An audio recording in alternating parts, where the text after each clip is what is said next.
Hello everyone, তোমরা সবাই কেমন আছো বলো। আর আমি তো বেশ ভালোই আছি। আমার দিনগুলো যে কেমন কাটছে বাড়ি থেকে এসে সে আর বলে বোঝাতে পারবো না।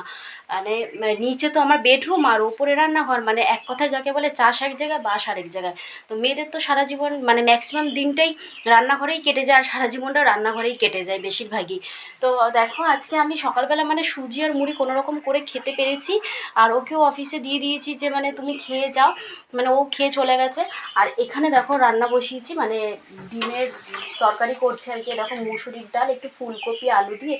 তোমরাও করবে, বেশ সুন্দর লাগে খেতে, খুব ভালোই লাগে। দেখো, তাড়াহুড়োর মধ্যে এই রান্নাটা সব থেকে পারফেক্ট আর টেস্টও হয় খেতে। আর আরেকটা কথা হচ্ছে, যখন তোমরা মাংসতে যে মশলাগুলো দাও না, ওই মশলাগুলো দিয়েই করবে, খুব সুন্দর লাগে দেখবে খেতে। আমার তো বেশ ভালোই লাগে, তোমরা একবার ট্রাই করে দেখো, বেশ ভালো লাগে খেতে। আর করেছি একটু, এই যে যা গরম পড়েছে, এই যে পেঁপে সিদ্ধ করেছি, একটু কাঁচা লঙ্কা সর্ষের তেল দিয়ে মেখে রেখেছি, আর ভাত হয়ে গেছে। এদিকে আমার বাসন মাজাও কমপ্লিট, শুধু রান্নাঘরে গ্যাসটা মুছবো, রান্না হয়ে গেলে এবার ঝাড়বো মুছবো, হয়ে যাবে। আর মেয়েকে নিজে ঘুম পাড়িয়ে এসেছি, ঠাকুমা শাশুড়ি আছে আমার, বলেছি একটু বসো। দেখো, রান্না করতে গেলে মিনিমাম কিন্তু 2 ঘন্টা সময় দিতে লাগে রান্না, হ্যাঁ। যতই তুমি শর্টকাট করে যাই করে 2 ঘন্টা লাগে ঝাড়া মোছা সব কিছু করতে। তো কিছু করার নেই, এইভাবেই কাটছে দিনগুলো। এখন বাড়িতে তো ছিলাম, বুঝতে পারছি যে মানে কতটাই ভালো ছিল। বাড়িতে এসে এই মেয়ের এত কাজ, একটা বাচ্চা থাকা কিন্তু সংসারে প্রচুর কাজ। আর আমার সবথেকে বেশি অসুবিধা হয়ে যাচ্ছে, আমার ওপরে রান্নাঘর, নিচে রুম। এবার দেখো, ও বলছে অনলাইনে অর্ডার করে নেবো, কয়েকদিন অনলাইনে অর্ডার করে খাবো, তাই না? এবার মনে হয় কি, সেদ্ধ ভাতটাও যদি ঘরে করে খাই না, সবথেকে বেশি ভালো লাগে। যাই হোক না কেন, একটা আলু সেদ্ধ ভাত খেলেও দেখবে শান্তি তৃপ্তি আছে। অনলাইনে খাবার তো রোজ রোজ খাওয়াটা ভালো না।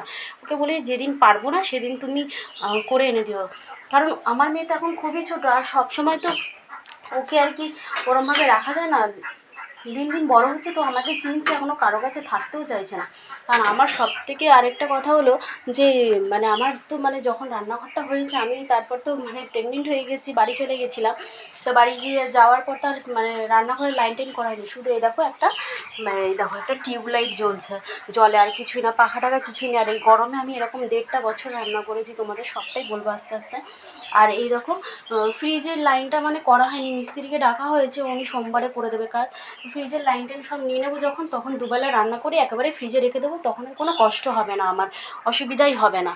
তো তাই না বলো, একেবারে রান্না করে নিলে, যাই হোক সেদ্ধ ভাত ডিম বা যাই হোক, একেবারে রান্না করে রেখে দেবো, ভালো হবে খেতে।